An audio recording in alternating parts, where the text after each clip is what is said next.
Welcome to another episode of the Sacred Roots podcast. We are getting really close to the winter solstice, the darkest day of the year, the shortest day of the year.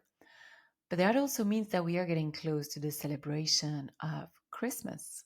We can feel that Christmas spirit in the air, the Christmas trees, the days getting pretty short and dark, the lights everywhere, families coming together.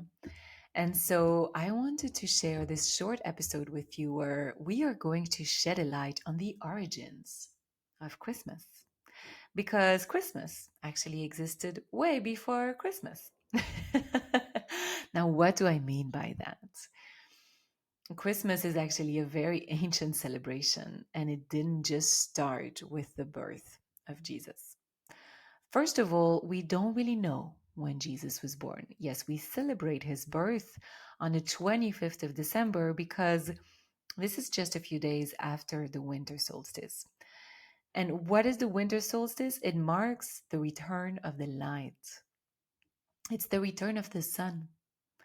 The sun has been going down. We've been having less and less light. The day is really getting darker earlier and earlier. And so on the 21st of December, when the sun stands still, because solstice originally means stillness in Old Latin, when the sun stands still for 3 days and 3 nights and sets exactly at the same location for 3 days and 3 nights, after that, it starts moving again and the days starts getting longer again. And so a lot of ancient traditions believe that the sun was sick, and this is why it was shining less and less light. And that after the 21st of December, we had the sun was coming back and we were being healthy and happy again. The sun was getting well again, let's put it that way. And so we also have to understand that the sun really represented God. It represented the divine because the sun is life giving.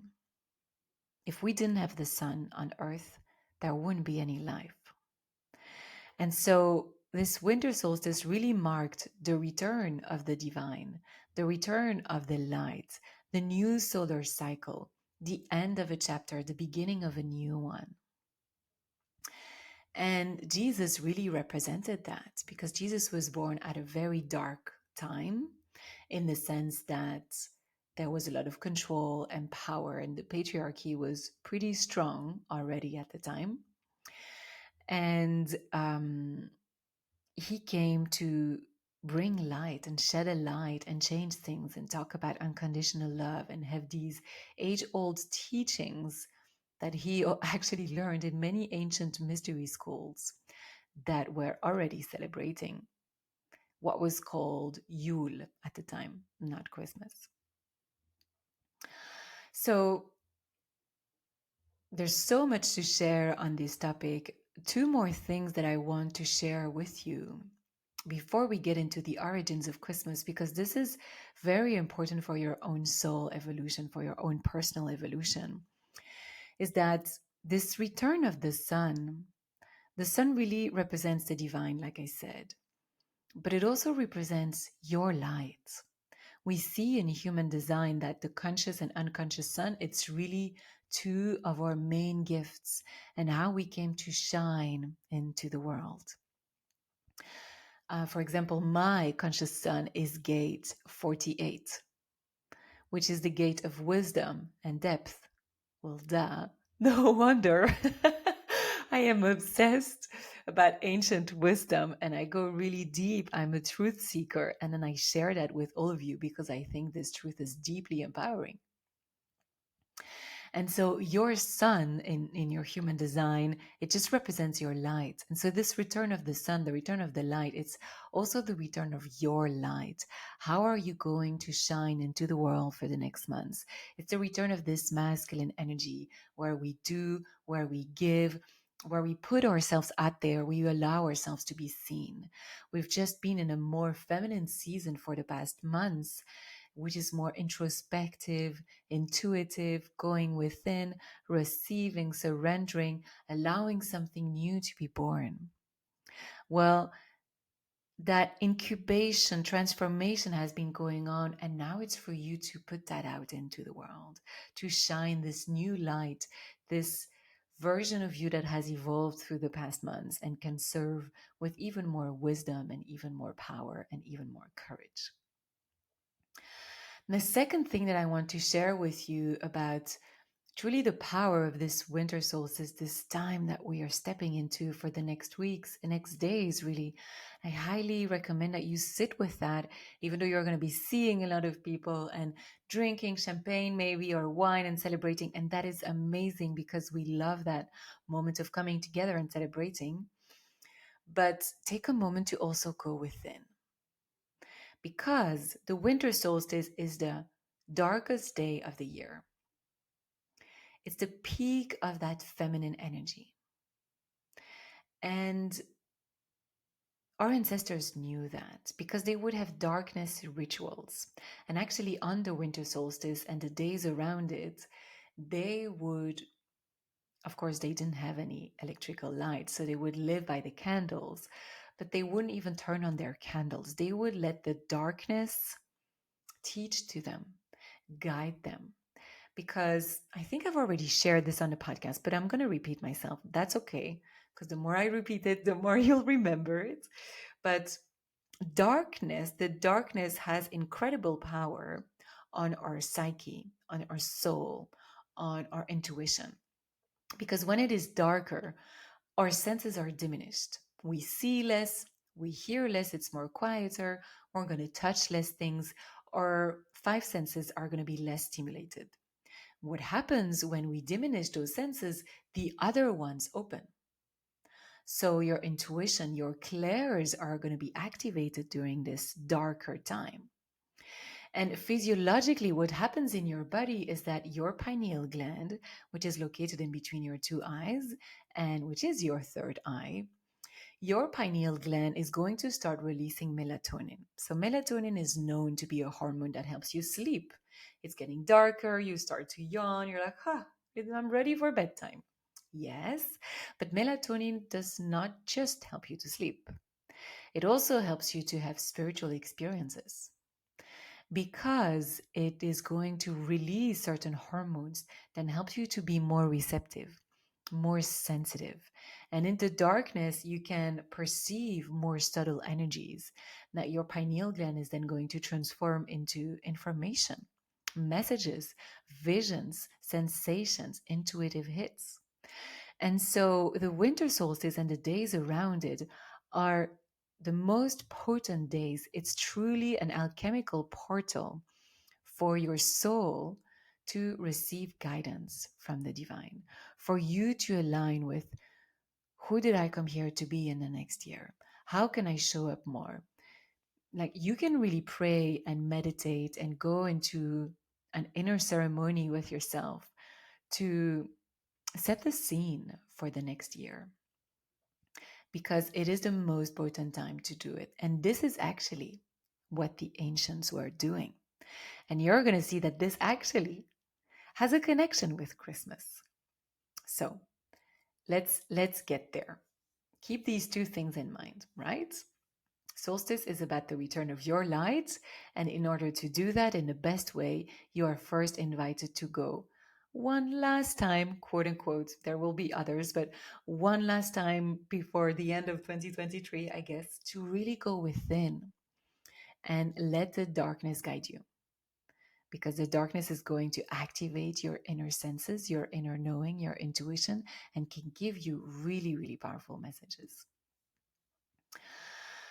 So, Christmas was known in a lot of other traditions in ancient Europe as Yule. And this is because of like the German speaking languages, the Germanic languages. So, English is connected to those Germanic languages, German, of course, Dutch, the Norse languages, the languages of the Vikings as well, and they were calling it Yule. But Yule was also celebrated in a lot of other places. You know that in ancient Egypt, they were actually celebrating the return of the light, the return of the sun god Ra. And how were they doing that?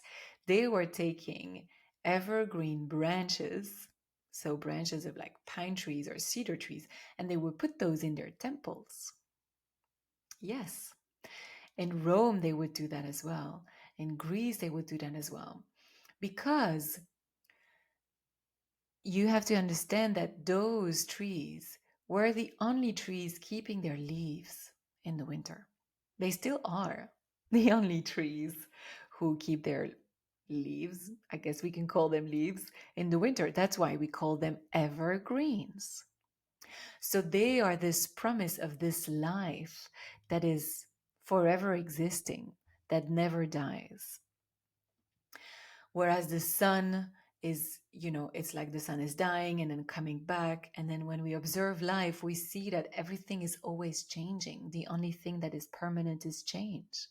And so those evergreen trees and branches were really the promise of life, always being present and always coming back.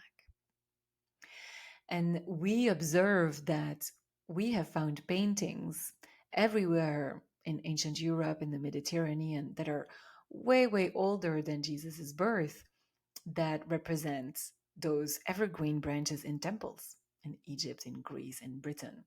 So it's very fascinating to see this common way of celebrating the return of the light. And what happened is that when Jesus was born and Christianity started to exist, those traditions were so ingrained in people, in their traditions, in the pagans, that the church actually really struggled to convert all those people. And this is why a lot of the holy days, which are today our holidays, a lot of our holy days celebrated by the Christians, or the Christians and all the different parts of Christianity, they are actually connected to ancient pagan celebrations, because Christians intentionally took in a lot of their symbols so that they would absorb this new religion and get into this new religion more easily. So when Christmas started to be celebrated, they intentionally connected it with the winter solstice and started taking the same symbols. The evergreen tree, we're going to see the color red and white, what that means. The Yule log, all these symbols already existed before, but they were taken by the Christians. It's the same with Easter, the Easter bunny, and the Easter eggs that we celebrate at Easter are actually very ancient pagan symbols and connected to goddess Bridget. That's going to be for another day. And so let's talk about those symbols. I already talked about the evergreen trees representing life and the return of the light. But there's also the Yule log. So everywhere in many cultures in ancient Europe, they would celebrate that time with a Yule log that they would burn in the fire of their homes. And it would actually not just be a log, but a whole tree. And it would pull in that tree more and more and burn each part of it for the 12 days around Christmas. So it would actually be finished on January 5th. And it's interesting because on January 6th, you have another celebration from the Christians that is called, oh my God, where are my old religion classes where I studied Christianity? I think Candlemas. Is that possible? I just remember that we eat pancakes. We eat nice crepe. And I totally forgot what it was, which is not good. I should look it up. But it's interesting to see the correlation again. And then there's these colors that we see everywhere, the lights in the trees, the color red and white, who really symbolize Christmas. And then, of course, there's Santa Claus, Father Christmas. Where does Father Christmas actually come from? Well, let's go all the way up to the Sami people. The Sami people were nomadic, indigenous people living all the way close to Lapland, so really, really up north in Northern Europe. And they were reindeer people. So they would travel around depending where there was food, and they would move with their reindeers. And they would live in tents. And they would know about the power of the winter solstice as a powerful visioning spiritual time. And they would hold ceremonies for the winter solstice. And those people had their own shaman. Every tribe had their own shaman. And the shaman, to prepare those ceremonies, would go into the forest and would collect amanita mushrooms. If you don't know the amanita mushroom, it's the typical emoji mushroom that is red with white dots that you have on your phone. Yes, that's the amanita mushroom. And it's a psychedelic mushroom. If you eat too much of it, it can be toxic and poisonous. But if you eat it in the right way, you can have a psychedelic experience. You can have a spiritual experience. And so they knew that, of course, and they truly honored, worshipped, and respected those mushrooms for the experiences that they could offer those people, they could offer them. And so the shaman would go into the forest, pick up those mushrooms. And because there was snow everywhere, hello, it's Lapland in the middle of the winter, they would pick up the mushrooms and just drop them on top of the trees, the pine trees. So imagine that there's like a big tree there with amanita mushrooms everywhere, little red and white balls everywhere on the tree, because the mushroom is just sitting there and drying while the shaman is picking up other mushrooms. So this tree with those red and white balls really became a symbol of the holy days coming, because they would do that a few days before the celebration and the ceremony.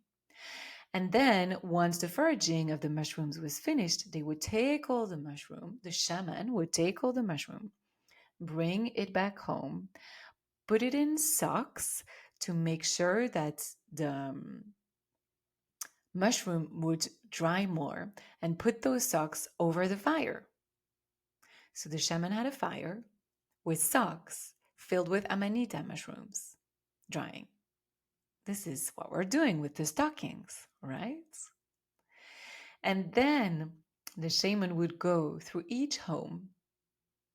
I don't know if it would really enter through the chimney. We can probably find excuses like there was a lot of snow and they couldn't enter through the main door and had to go through the top. I don't know. But maybe the shaman actually entered through the top of the tent, like the teepee tent, because they would live in teepee tents, and then give a ceremony for each family. And the purpose was to have the mushrooms together and to commune with each other, with spirits, and give gratitude for everything that they had received and receive guidance and visions for the new year. So, how interesting is it to see that?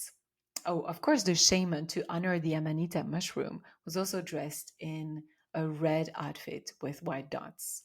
And we have a lot of pictures from the Sami people, and we see the shaman, the Sami shaman, that is wearing a red outfit with white dots.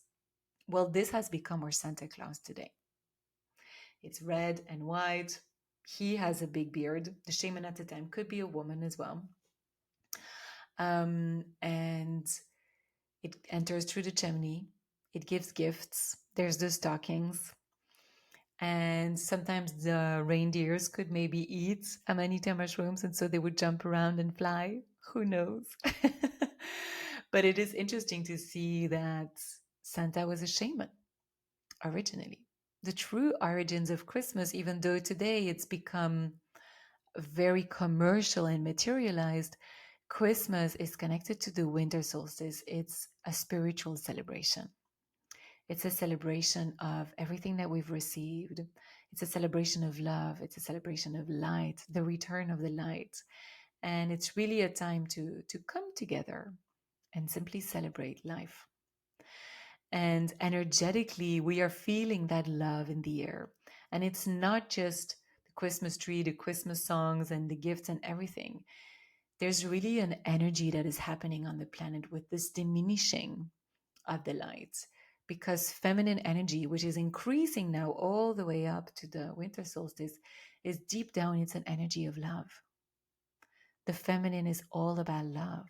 The feminine heals through her love. The feminine creates through love. And this energy of love, we can really feel it now. And so I wanted to share all of that with you because if you can take a little bit of time in this coming week to connect with the love in your heart, to connect with the garden, with the darkness, and allow it to guide you, you are going to have a year that is much more powerful, much more aligned. And of course, you can celebrate Jesus if you feel connected to him. I mean, he was probably not born on the 25th of December, according to certain researches. He was probably born in April. A lot of people talk about April. There's also um, the potential that he was born actually on the 29th of July, which would coincide with the rise of the spiritual sun in ancient Egypt, which is connected to Sirius, which was marking their beginning of the new year, and the Sirius star. And there's like some proof that he might be born there. And other people also believed he was born in October. So truly, we don't know. And it doesn't really matter. If you want to celebrate Jesus, amazing. I personally, I love Jesus. I'm very connected to him and his teachings. Um, and I will probably have a prayer for him and connect with him and Mary Magdalene. But to be honest, I connect with them at any time in the year, not just right now. But I find it so fascinating to just remember the origins of a celebration that has become beautiful in a way, also very commercial in another way, and to just come back to the roots of this is a spiritual time for us to come back to what matters, for us to come back to love. And sometimes this can be really hard in certain families because we don't always understand each other in our families. There can be conflicts, we can be estranged. And so Christmas can bring up a lot of things.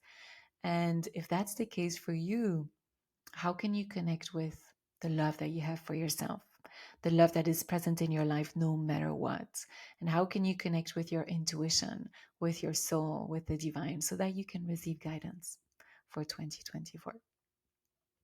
If that is something that you want to do, have a dark ritual. Turn off all the lights on the 21st or 22nd and just allow yourself to sit in the darkness with one candle or two. It's very interesting to see what happens when we allow ourselves to just tune in into those old ways of living, the ways our ancestors were doing it when they didn't have electricity. I find it quite fascinating. So I highly recommend that you do that and then go within, journal, put some music on, have a meditation, sing maybe if you want to turn off all electricity, take out your guitar or your voice instrument, improvise. Just allow yourself to be grateful for everything that is and everything that is coming in your life. I hope this inspired you and brought up more curiosity about another myth debunked or another origin of something that we do every day without really thinking about the spiritual root of it. This is something that I absolutely adore to uncover and to teach. And this is a lot of what we do inside the Sacred Roots Mystery School. And we have a third round beginning actually on the winter solstice because it marks this return of the light. So if you find yourself at a place where you want clarity in your own darkness, you feel you're meant for more, you want to uncover more mysteries, more ancient wisdom, like the one we just talked about, you want to empower yourself with the truth of life, the truth of who you are, the truth of who you came here to be, so that you can truly live in alignment with your soul, with your essence, and live your purpose in 2024. Well, then I would love to welcome you inside the Sacred Roots Mystery School. This is a 4 months initiatic journey where I'll teach you ancient wisdom for you, modern woman, so that you can truly live your purpose, embody your divine feminine, and live in alignment with your soul. I am so passionate about this work. I've helped so many women walk this path already.